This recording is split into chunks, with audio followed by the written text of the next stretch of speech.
Hello and welcome to the new series of Drishti IAS. I am Pooja Divedi, and in this segment today we are going to discuss about NATO saying that China is a security or systemic challenge. This topic is important from the perspective of prelims and also from the perspective of GS mains papers. So let's begin with the first topic. Why is it in the news? Now, NATO leaders have targeted China in a strongly worded warning on Monday, declaring the nation possesses a constant security channel. It's trying to undermine world order and is working on nuclear missile development at a worrisome pace. So, let's talk about NATO for a while. North Atlantic Treaty Organization. It is a military alliance established by the North Atlantic Treaty, which is also known as the Washington Treaty of April 4, 1949, by the United States, Canada, and several Western European nations to provide collective security against Soviet Union. And a key provision of the article, the so-called Article 5, it states that if one member of the alliance is attacked in Europe or North America, it is to be considered an attack on all the members of the NATO. And that effectively pushed Western Europe under the nuclear umbrella of the US. And NATO has only once revoked Article 5, that is on September 12, 2001, following the 9/11 attacks. And that was an attack on the World Trade Center in the US.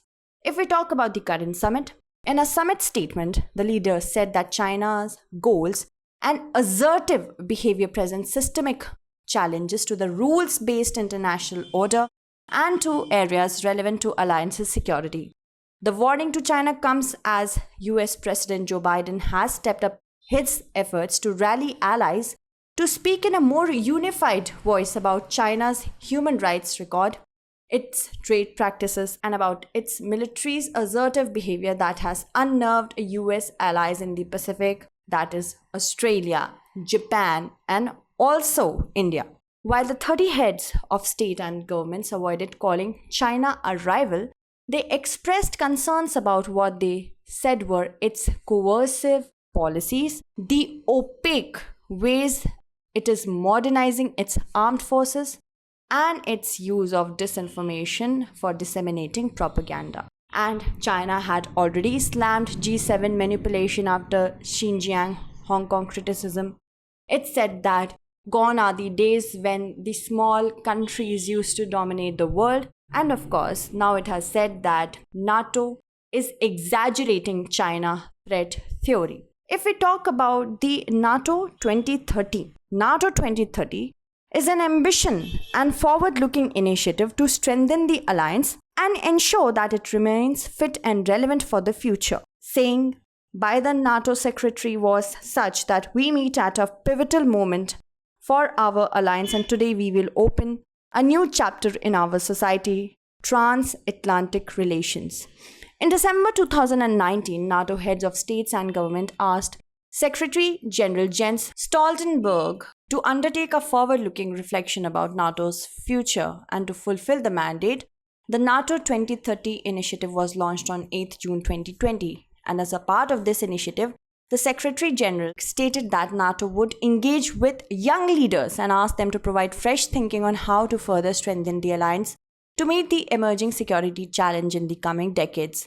To this end, the Secretary General announced the establishment of NATO 2030 Young Leaders Group at the NATO 2030 Youth Summit on November 9, 2020. And the group is composed of 14 emerging leaders from across the alliance that have been selected from prominent young leadership programs. And India. It was said a lot that India should join the NATO. But India still has enjoyed this year a major non-NATO status ally.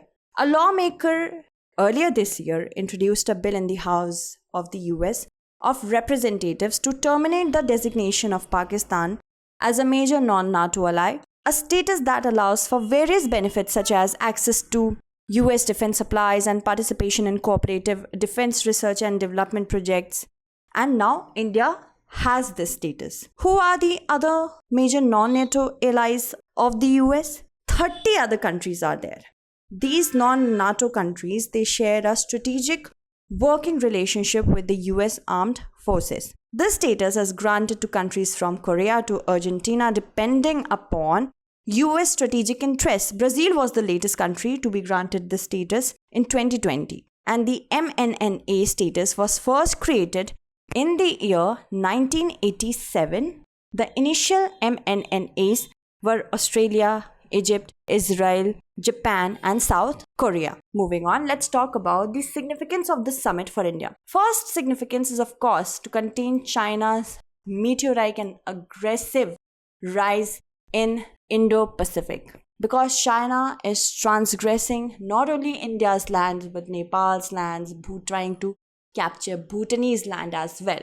And of course, not only territorial lands across the sea, especially Indo-Pacific. For NATO to come and counter its rise, we will have a free and open Indo-Pacific region, which is growing extremely in importance right now because of the economic importance, the trade-wise importance this region of Indo-Pacific has.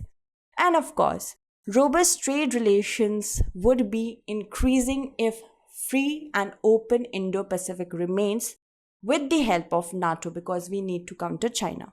There are certain concerns with respect to India becoming a NATO member. There are certain concerns and challenges. First is conflict within NATO. NATO members have conflicting opinions on how they share and how to share the military burden and strike the right balance between NATO and EU's quest for an independent military role. There is deterioration of relations with Russia. Still, by becoming a NATO member, India's long-standing and strong ties with Russia will also get frayed, and there is an issue of sovereignty.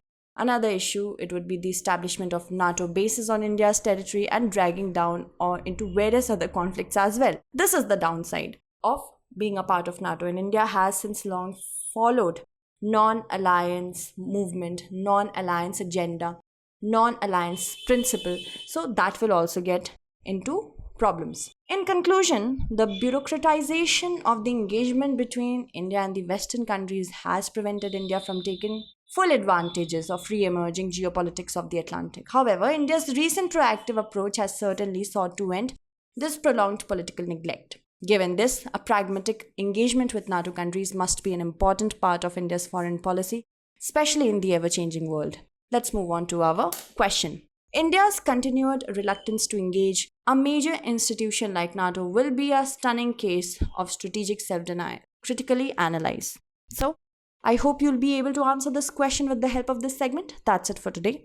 Tomorrow we shall meet again with another segment. Until then, stay updated and thank you so much for watching.